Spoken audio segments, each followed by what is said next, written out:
Okay, basically the subpoena was served upon Senator Rector yesterday afternoon at about 2 o'clock. We have a copy that was acknowledged by his office. Basically the subpoena is commanding that the senator appear here at the Guam Election Commission on January 8th at 11 a.m.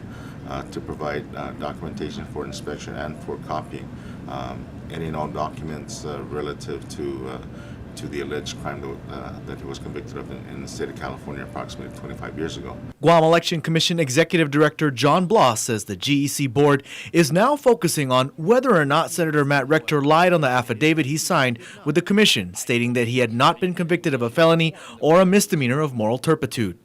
Senator Rector has openly admitted to a misdemeanor burglary conviction back in the state of California. During their last board meeting, GEC's legal counsel Cesar Cabot informed the board that they did not have the legal authority to decertify a sitting senator. He informed the board, however, that they did have the power to subpoena the senator, in essence demanding that he provide any and all documents pertaining to any conviction on Guam or in the U.S. mainland.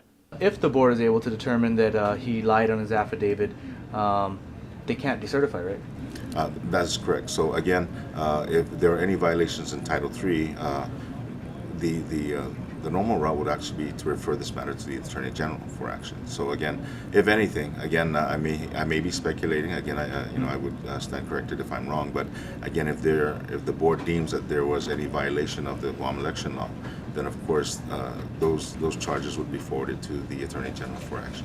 This all hinges on whether or not Senator Rector forks over his record from California. It's a record that no one has seen, and after weeks of controversy, no one has been able to get their hands on. In fact, Guam Police Department spokesman Alan Guzman confirmed again today that even GPD has yet to receive a copy of Rector's record from California. Senator Rector has stated in previous interviews that he believed his record was sealed, which means it's not open to the public. Both the legislature's ethics committee and the GEC have requested that Rector himself provide documents pertaining to his burglary conviction in California. So what happens if he doesn't? Well, Bloss says the GEC can hold him in contempt. If the senator does not comply with the subpoena request, then of course there may be charges brought up against the senator for contempt. A contempt of court because the subpoena was not issued by a judge but rather by the GEC's board members. According to the subpoena itself, failure to comply could result in the senator being liable to pay all losses, damages, sanctions, and violations allowed under Guam law. It's not clear, however, what these sanctions and violations could include.